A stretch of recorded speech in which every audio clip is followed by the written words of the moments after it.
하나님, 오늘 주님 앞에 나와 헌신 예배 드리는 우리 선교위원회 위원들 붙들어 주시고, 또 우리 교회가 이 헌신 예배를 통하여서 주님 앞에 우리 자신을 드려 주님 기쁘신 일에 쓰임 받을 수 있도록 주님의 인도하심을 바라는 귀하고 복된 시간 되게 하여 주옵소서.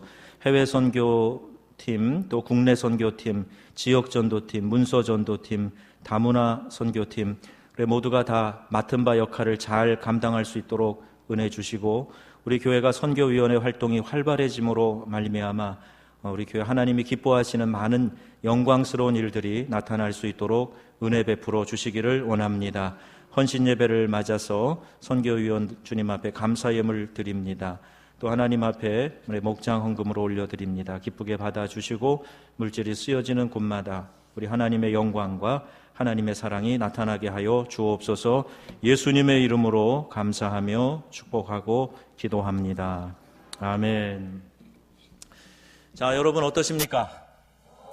좋습니다. 예. 저는 오늘 해외 선교위원회 선교 주일을 맞이해서 참 벅차고 감격스러운 그런 마음을 갖습니다. 우리 교회가 이제 국내 국외로 우리 비전 트립을 갖고 또 이제 통일에 대한 염원하는 마음을 가지고 또 매일 기도하며 또 우리 휴전선을 다니면서 또 우리 민족의 우리 현실을 돌아보고 이런 감격스러운 일들이 이렇게 빨리 시작되게 될 줄은 몰랐어요. 그래서 막 계획하고 의도해서 한 일도 아닌데 하나님의 마음이 더 급하신 게 아닌가, 이런 생각이 들 정도입니다. 우리가 순종하여서 주님의 기뻐하시는 일들을 감당하게 될 때 하나님께서 우리 명성교회가 이 일에 귀하게 쓰임받을 수 있도록 더욱 힘과 능력을 베풀어 주실 줄로 믿습니다. 이제 우리가 함께 다 보자고요. 교회가 하나님의 뜻 가운데 주님 기뻐하시는 일을 하게 될 때 그게 어떻게 교회에 나타나고 또 우리의 가정과 삶에 나타나는가 하는 것에 대해서 저와 여러분들이 그 일의 증인들이 다 되기를 바랍니다. 분명한 역사가 일어날 거고 우리가 축복의 통로로 사용되는 그 감격과 기쁨이 있을 것입니다. 여러분들이 방금 터키 선교사님 순교 영상을 보셨어요. 영상이 좀 수월하지 않았는데 그래도 잘 읽어보시면서 내용을 지금 보신 분들이 많이 계실 텐데 또 우리 교회 블로그에 올려놓겠습니다. 더 자세히 보시면서 우리 함께 이런 부분을 위해서 기도했으면 좋겠습니다. 지금도 세계에 기독교 박해 지역이 많이 있어요. 예수 믿는다는 이유 하나 때문에 고통받는 사람들, 핍박받는 사람들, 잡혀오게 들어가는 사람들 많이 있습니다. 우리가 이렇게 자유롭게 기도하고 모임할 수 있을 때에 그들을 위해서 축복하고 또 격려하고 하는 일들이 꼭 있어야 되리라고 믿습니다. 오늘 말씀이 건너와서 우리를 도우라 이렇게 정했는데, 원래는 제가 유럽과 아프리카에서 사역을 했던 사역 현장 얘기를 좀 많이 하려고 그랬는데 하다 보니까 도저히 시간이 안 될 것 같아서 다음으로 넘기기로 했습니다. 그래서 유럽에서 사역했던 거 8년을 종합해서 한번 또 하고, 아프리카 사역했던 얘기 또 한번 여러분들에게 전하면서 같이 공감할 수 있는 시간을 마련할 수 있을 거라고 생각이 됩니다. 벼룩은 자기의 몸보다 훨씬 더 높이 뛸 수 있는데 자기 몸의 수백 배 높이를 튀어 올라갈 수가 있습니다. 근데 이 벼룩을 어떤 투명한 관 속에다가 집어넣고 관찰을 했는데요, 계속해서 튀어오르면서 이 머리가 자꾸 천장에 부딪히니까 한참 지나고 난 다음에 이 벼룩을 밖에 꺼내놔도 뛰지를 못한다는 거예요. 계속 부딪혔던 충격 때문에 뛰었다간 또 다치겠지, 또 머리 아프겠지, 그래서 아마 안 뛰는가 봅니다. 근데 사람도 마찬가지입니다. 사방으로 우겨쌈을 당하고 여러 번 실패를 거듭하다 보면 이 생각 자체가 좁아집니다. 마음의 그릇이 작아지는 거예요. 좁은 공간 속에 갇혀서 그 이상의 생각을 하지 못하는 그런 갇혀있는 삶을 살게 되는 겁니다. 자기 중심에 빠져듭니다. 점점 시야가 좁아져서 배타주의가 됩니다. 다른 것을 잘 수용하지 못하는 독선적인 그런 마음도 갖게 됩니다. 큰 그림을 보지 못하고 다른 사람과 함께 어울려서 잘 지내는 법을 잘 모르게 되는 겁니다. 그래서 우리는 매일 새벽에 열방을 품고 기도합니다. 이 한반도 뿐만이 아니라 아직 한 번도 들어보지 못한 소수 부족들, 미전도 종족을 위해서 기도하고 무슬림을 품고 기도하고 박해 지역을 위해서 기도하고 있습니다. 또 통일을 위해서 기도합니다. 이제 유럽에 비전 트립을 가고 분단된 조국의 현실을 바로 알고자 이 통일 시대의 지도자를 만들기 위해서 우리 휴전선을 따라 서부에서 동부 한반도의 허리를 가로지르면서 여행을 하려고 준비하고 있습니다.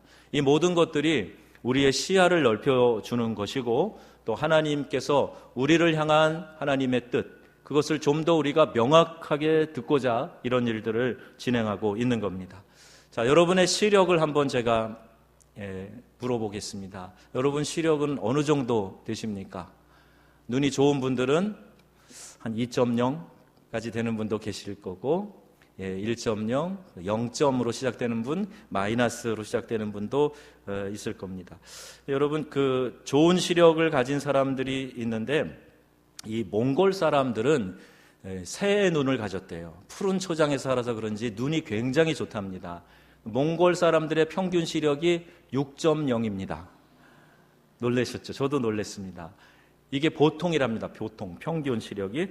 몽골의 어느 노인이 의료 선교사로 간 우리 한국 안과 의사를 찾아오셨대요. 그러면서 우리 의사 선생님, 내가 눈이 많이 나빠진 것 같다고. 그럼 저기 가리키면 저기 뛰노는 말이 누구네 집 말인 줄 알았는데 지금은 조금 그게 누구네 집 말인지 잘 알아보지 못하겠다고, 시력이 많이 나빠졌다고 그러는 거예요. 그리고 이 안과 의사가, 젊은 안과 의사가 거기를 이렇게 바라보니까 말이 있는지 없는지도 안 보이더라는 거예요. 그 정도로 시력이 좋습니다. 제가 이 시력에 대한 이야기를 들으면서 오늘 우리들도 눈의 시력만이 아니라 영적인 눈의 시력도 차이가 많이 있겠다 하는 생각을 했습니다. 어떤 사람은 정말 이 가까이에 있는 것만 쳐다보고 사는 사람이 있어요. 조금 멀리를 보지 못하는, 그리고 조금 멀리 있는 것들에 대해서는 전혀 바라보지 못하고 시각을 갖지 못하는 사람들도 있는 것 같습니다. 제가 오늘 여러분들의 시력을 좀 더 강화시켜 드리려고 이 말씀을 전합니다. 내가 바라볼 수 있는 곳까지 내가 성장할 수 있어요. 얼마큼 바라보고 기대하느냐가 나의 성장의 목표가 되기 때문에 그렇습니다. 그래서 우리가 이 우물안 개구리처럼 여기만 쳐다보고 있으면 성장의 목표가 낮을 수밖에 없어요. 세계도 바라보고 오고 다른 민족, 다른 사람들의 삶도 바라보고 오고 그들과 좀 이렇게 부딪혀서 지내기도 해보고 그러면 그만큼 커지는 거죠. 오늘 저와 여러분이 이 땅을 바라보는 하나님의 시력으로, 하나님의 시각으로 바라볼 수 있게 되기를 주님의 이름으로 축복합니다. 그래서 하나님의 시력은 6.0 그 이상이겠지요. 세계를 바라보시는 하나님의 시력, 모든 것을 낱낱이 살피시면서 그 관심을 전 세계로 품고 있는 우리 하나님의 시력이 오늘 우리의 시력이 된다면, 아버지가 바라보는 그곳 나도 바라보고 같이 공감할 수만 있게 된다면 오늘 우리가 국제적인 신앙인으로, 국제적인 인물로 살아갈 수 있으리라고 믿습니다. 자, 그러기 위해서 오늘 말씀을 통해 우리가 선교를 이끌어 가시는 성령님에 대해서 한번 생각을 하고자 합니다. 초대교회의 역사는 오순절 마가의 다락방에 임하신 성령의 역사로 시작이 됩니다. 우리 주님이 부활하시고 승천하신 다음에 다시 이 땅에 오실 때까지를 성령 시대라. 그래서 성령이 역사하시고 활동하시고 주관하시는 그런 시대에 우리가 살고 있습니다. 성령의 임재 전과 성령의 임재 후는 분명히 달라졌어요. 예수님도 엄밀한 의미에서는 구약을 사신 분이에요. 왜냐하면 성령이 임하면서 새로운 언약과 축복이 시작되었기 때문에 내가 가는 것이 너희에게 유익이라, 내가 간 다음에 보혜사를 너희에게 보내줄 것이다 말씀하셨어요. 또 다른 보혜사 성령이 우리에게 오셔서 이제 마지막 때에 이 추수할 영혼들을 추수하고 하나님 앞에 나아가는 어린 양의 혼인잔치에 들어갈 신부를 준비하는 이때에 지금 우리가 살고 있다는 겁니다. 성령의 임재 후에 무엇이 달라졌는가? 이들이 성령의 임재 사건을 경험하는데 이 불의 혀같이 갈라지는 임재의 뜨거움을 경험합니다. 기도하고 있는데 성령이 불의 혀처럼 불길이 팍 타오를 때 그런 모습처럼 성령이 나에게 임하였다 하는 거예요. 우리가 예배를 드리다 보면 하나님의 영이 우리의 심령에 임한다 하는 것을 느낄 때가 있습니다. 그래서 어떤 분들은 막 등이 뜨거워지고 이 가슴이 뜨거워지고 이 속에서부터 뜨거운 열기가 올라오고 그래서 내가 막 불을 받았다 이런 표현을 쉽게 하잖아요. 불을 받았다 이런 얘기를 합니다. 이게 성령이 임재한 사건이 다양하게 나타나는데 어떤 분들은 마음의 평안으로 나타나기도 하고 갑자기 혀가 돌아가면서 방언을 하기도 하고 또 하나님이 말할 수 없는 이 평강이 마치 시냇물이 흘러가는 것처럼 내 마음이 고요해지며 물이 흐르는 것 같은 느낌을 경험하기도 하고 성령의 역사는 다양하게 우리에게 나타나요. 이때 기도하는 가운데 성령이 임할 때 이들은 뜨거움을 경험합니다. 그리고 이제까지 갇혀 있다가 두려워하고 있는 그런 그 상황에서 그들은 문을 박차고 나가서 예수를 증거하는 증인들이 됩니다. 한번 생각해 보세요. 이 잡신이 임해도 사람이 달라집니다. 신들린 사람들 보시잖아요. 무당들 보시잖아요. 이 잡신이 임해도 사람이 달라지는데 피조물인 인간이 우리 창조주 하나님을 경험하게 될 때 우리가 예사롭지 않은 변화된 모습을 분명히 우리 자신에게 보여지게 되는 것입니다. 예배를 감격스럽게 드리면 그 예배 자리에 임재하시는 성령의 역사가 우리의 심령 가운데 나타나게 되는 거예요. 그래서 예배를 잘 드리면 우리의 인생에 승리하고 성공하는 인생 살게 되는 것입니다. 예배에 실패하면 아무런 변화도 일어나지 않는 거예요. 여러분 예배 드릴 때마다 이 살아계신 하나님을 만나는 귀한 역사가 있기를 주의 이름으로 축복합니다. 또 성령이 임재하게 될 때 이들은 담대해집니다. 복음을 담대하게 외치는 사람이 된 겁니다. 우리가 성격과 기질에 상관없이 성령이 우리 가운데 임하실 때에는요, 이 복음 전도하는 일에 대한 확신이 있어요. 내 마음에 뜨거움이 분명히 생기고 그리고 어떻게 해서든지 영혼에게 복음을 전해서 그 영혼을 구원하려고 하는 그 마음의 간절한 소망이 생기는 겁니다. 이게 성령 임재의 중요한 사인이에요. 자, 이제 성령 하나님은 우리를 이끌어 가시는 선교의 영이라 하는 것을 또한 볼 수가 있는데 사도행전 13장에 보면 성령이 이르시되 내가 불러 시키는 일을 위하여 바나바와 바울을 따로 세우라 이런 말씀하십니다. 선교를 위해서 성령님께서 직접 진두 지휘하시는 걸 볼 수가 있어요. 바나바와 바울, 그 교회의 담임 목사님과 혹은 선임 장로님 같은 그런 역할을 하였던 바울과 바나바를 구별지어서 이들을 선교사로 파송하라는 거예요. 성령이 그렇게 지시하시고 인도하십니다. 갑자기 결정된 게 아니라 이들이 기도하며 금식하며 하나님의 뜻을 구하는 가운데 성령께서 그렇게 인도해 가신 거예요. 또 6절에 본문 6절에 보면 아시아에서 말씀을 전하지 못하게 하시거늘, 또 7절에 예수의 영이 허락지 아니하시는지라 이런 표현들이 나옵니다. 근데 선교는 내가 가고 싶은 데 가는 게 아니에요. 선교라는 말 자체가 미토라는 라틴어 또는 우리 헬라어로는 펜포라는 단어인데 보냄을 받았다, 보내졌다 이런 의미가 있어요. 그러니까 내가 의지적으로 아무 데나 가고 싶은 데 가는 게 아닙니다. 오늘날 또 많은 선교사님들이 선교의 다른 동기들 때문에 현장에 나가는 경우도 있는 것 같아요. 어떤 분들은 심지어 자녀들 때문에 선교지에 나가는 분도 없지 않아 있는 것 같습니다. 하나님이 보내셨는가, 내가 자원하여 갔는가는 큰 차이가 있어요. 목회자가 될 때에도 하나님 앞에서 내가 내 자신을 드립니다라고 서원하면서 그 사명감에 충전할 수가 있어요. 그런데 예수님이 그 제자들을 부르셨을 때처럼 그래, 네가 내 제자가 되어라, 사역자가 되어라 이런 하나님의 부르심, 콜링이 없으면 사역자가 될 수가 없습니다. 내 의지로 따르겠다고 작정한 제자에게 우리 예수님은 아주 완곡하게 거부하세요. 그리고 예수님이 지명하여서 갈릴리 촌사람들을 데려다가 예수의 제자를 삼으십니다. 그 모든 경우에 보면 선교나 제자 삼으심의 모든 경우에 우리 주님의 주권이 함께하고 또 우리 주님이 보내셔야 그것이 사역, 선교 사역이 되는 겁니다. 문화의 장벽을 넘고 복음을 전하여서 예수를 믿게 하는 일, 그리고 그리스도의 몸인 교회의 일원이 되게 하는 것, 이것이 선교하는 거예요. 아무거나 다 한다고 선교하는 게 아니라 이러한 사명을 가지고 보내심을 받은 사람을 선교사라고 부릅니다. 오늘의 선교는 그런데 이 지역 개념의 이 선교의 개념이 좀 많이 변화됐습니다. 그러니까 전에는 피부색이 하얀 사람이 피부색이 짙은 사람들에게 나아가는 것, 이게 전통적인 선교라고 생각했어요.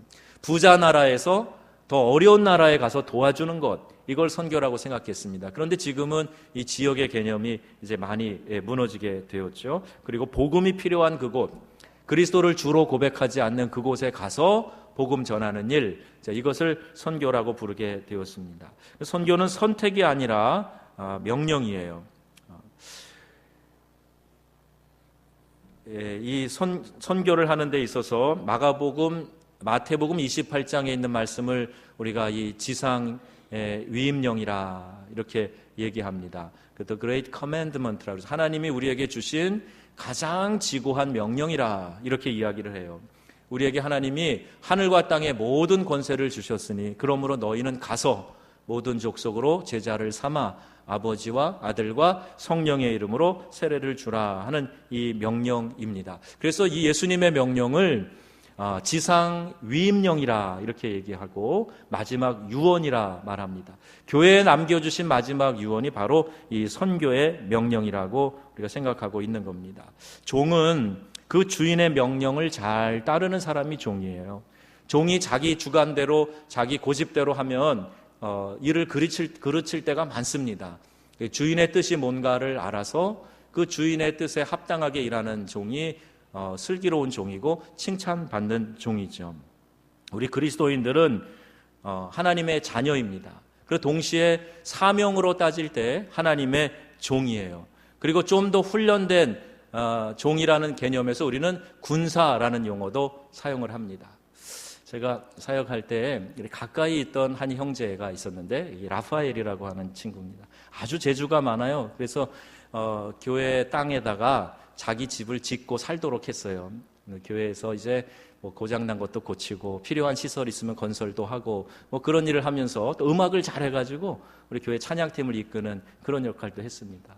근데 어느 날 이 친구가 이 마음이 좀 헷가닥 변해가지고 이게 막 자기의 이익을 얻으려고 하는 거예요. 그리고 전에 막 자발적으로 했던 공사도 그때 일했던 인건비 내놓으라고 이렇게 하고 안 그러면 고소하겠다 그러고 막 교회에 어지러운 문제를 일으키기 시작했어요. 그래서 제가 사랑하는 친구고 그래서 불러놓고 야단을 쳤습니다.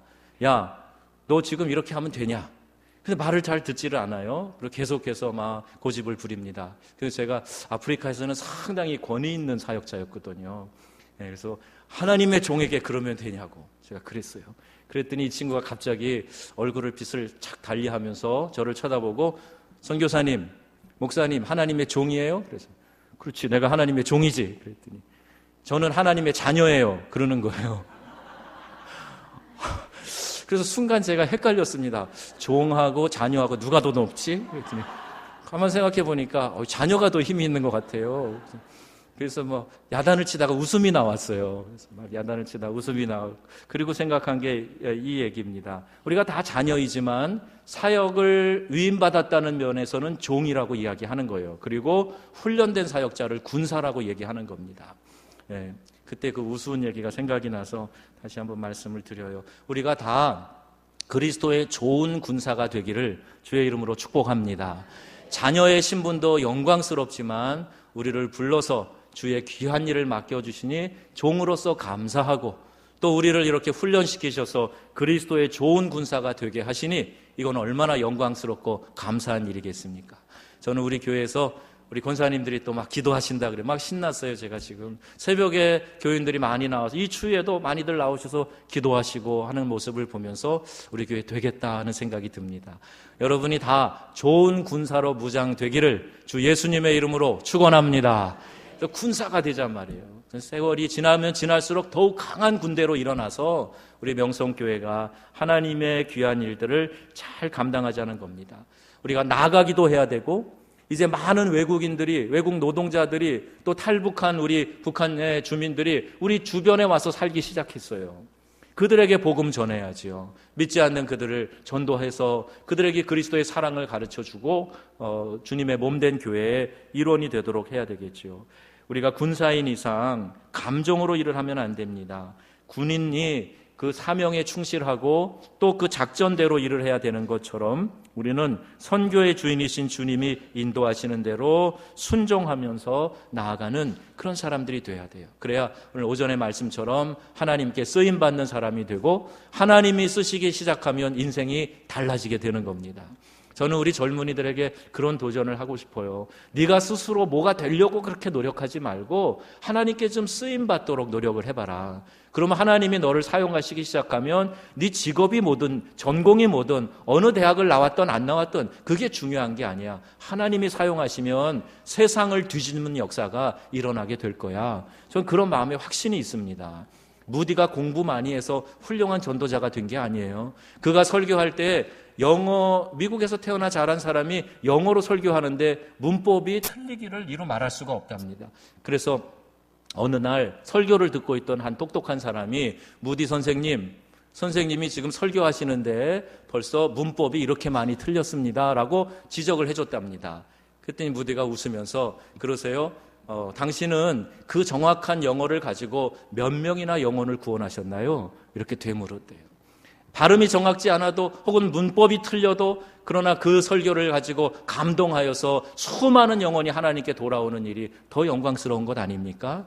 우리의 출신이, 학력이, 배경이 가진 것이 중요한 게 아니라 내가 지금 하나님께 쓰임받고 있느냐 쓰임받지 못하느냐 이게 중요하다는 말입니다. 제가 설교할 때 목회의 가장 큰 기도의 부담이 바로 그거예요. 하나님께서 저를 사용해 주옵소서 하는 거예요. 설교를 한번 하더라도, 내가 기도를 한번 올려드리더라도, 어떤 사람과 상담을 하고 신방을 한번 하더라도 하나님이 사용하셔서 하나님이 원하시는 일들이 일어나게 하여 주옵소서. 쓰임받는 게 얼마나 영광스러운지 알기 때문에 그래요. 여러분도 저를 위해 기도하실 때 꼭 그렇게 기도해 주시면 좋겠습니다. 제 역량이 커지는 건 아무것도 중요한 게 아니에요. 하나님께 쓰임받느냐 쓰임받지 못하느냐 그게 중요한 겁니다. 여러분도 마찬가지예요. 하나님이 사용하실 때에, 하나님이 허락하시는 일들을 감당하실 때에 우리 안에 하나님의 계획이 나타나고 섭리가 나타나고, 그래서 우리가 주님께 순종하는 그것을 통해서 하나님의 역사를 보게 되는 겁니다. 이제 성령이 바울을 인도하시는데 아시아로 가려고 하던 발걸음을 막으셨어요. 그리고 비두니아로 가고자 하는데 또 예수의 영이, 성령이 허락지 않으신다 그랬습니다. 그리고 9절에 밤의 환상이 바울에게 보여서 마케도니아 사람이 손짓하면서 건너와서 우리를 도와라 이렇게 요청을 하는 겁니다. 마케도니아는 지중해 건너 유럽으로 들어가는 첫 관문입니다. 그러니까 유럽으로 복음이 방향을 턴해서 유럽으로 가게 된 이유가 바로 이 성령의 인도하심을 따라 순종한 바울의 전도 여행 때문에 바뀌게 된 거예요. 그리고 10절에 바울이 그 환상을 보았을 때에 우리가, 여긴 바울과 실라입니다, 곧 마케도냐로 떠나기를 힘썼다 그랬어요. 자기의 계획이 있었지만 그걸 다 내려놓고 성령이 인도하실 때 즉각적으로 순종해서 이 마케도냐의 첫 성인 빌립보에 가서 복음을 전하게 된 것입니다. 이렇게 즉각적으로 순종할 수 있었던 이유는 하나님이 저 사람에게 복음을 전하라고 우리를 부르신 줄로 인정함이로라 그랬습니다. 늘 하나님이 나에게 시키실 사명에 대하여 생각하고 기대하는 사람은 준비된 마음이 있어요. 하나님이 말씀하실 때에 즉각적으로 순종하는 겁니다. 순종은요, 지체하는 게 아니에요. 하나님 말씀하실 때 내가 예 하고 바로 순종하는. 아브라함에게 내 아들 이삭을 바쳐라 그랬을 때 다음날 일찍 일어나서 장작과 또 아이를 데리고 모리아 산으로 올라가는 것, 이게 순종입니다. 마케도냐는 이제 이 유럽의 관문으로 바울의 전도를 통해서 그 땅에 복음이 전파되게 되었습니다. 하나님이 바라보는 그 땅, 하나님이 급하다고 말씀하시는 그 땅, 가라고 말씀하시는 그 땅에 순종하여 나아가는 것, 이게 복된 선교의 발걸음이지요. 아버지, 당신이 바라보는 영혼에게 나의 두 눈이 향하기를 원합니다. 우리가 이런 복음성가를 부르는데 정말 그렇게 살고 있습니까? 하나님이 좀 바라보라고 떠밀고 그냥 눈을 좀 크게 뜨고 보라고 그 앞에서 막 보여주시는데도 질끈 눈 감고 안 본 척하고 고개 돌리고 혹시 그렇게 살고 있는 것은 아닙니까? 하나님 말씀하실 때 우리 모두가 다 순종하여서 주님 앞에 쓰임 받을 수가 있어요. 하나님은 우리 모두를 다 사역자로 부르셨습니다. 타문화권에 가서 사역하는 해외 선교사도 있고요. 또 우리가 우리 이동희 목사님 오셔서 말씀하실 때 기억나십니까? 부모 선교사 기억나세요? 부모로서 자녀들을 그렇게 양육하는 선교사의 역할, 또 기도 선교사, 물질 선교사, 또 저도 기도 선교하겠다 그래서 이 미전도 종족을 입양해서 이 무어족을 위해서 또 베르베르족을 위해서 제가 입양해서 기도하고 있거든요. 저는 동시에 또 목회자이지만 기도 선교사 역할을 하는 겁니다. 물질 선교사, 직장 선교사, 가족 선교사, 문화 선교사, 길거리 선교사 이런 말씀 들려주셨어요. 이 설교 말씀에 우리 어린 주일학교 학생이 내가 문화 선교사 되고 싶다고 피아노를 배우기 시작한 아이가 있어요. 여러분들 각자가 하나님이 들려주시는 대로 쓰임받게 해달라 이 기도하시고 귀하게 쓰임받으시기를 바랍니다. 그리고 내가 해외 타문화권에 나가는 일, 예루살렘과 유다와 사마리아와 땅끝까지, 이것이 카이라고 하는 접속사로 연결되어 있어서 동시에 진행하라는 얘기예요. 예루살렘이 다 복음화 됐을 때 그 다음에 유다 사마리아로 가는 게 아니라 동시에 나가라는 얘기입니다. 그러니까 이 같은 문화권에서 내 지역에서 전도하는 사람도 있어야 되고, 동시에 우리가 해외에 미전도 종족에 땅끝에 선교사를 보내야 돼요. 그들이 사역할 수 있도록 지원하고 기도해야 됩니다.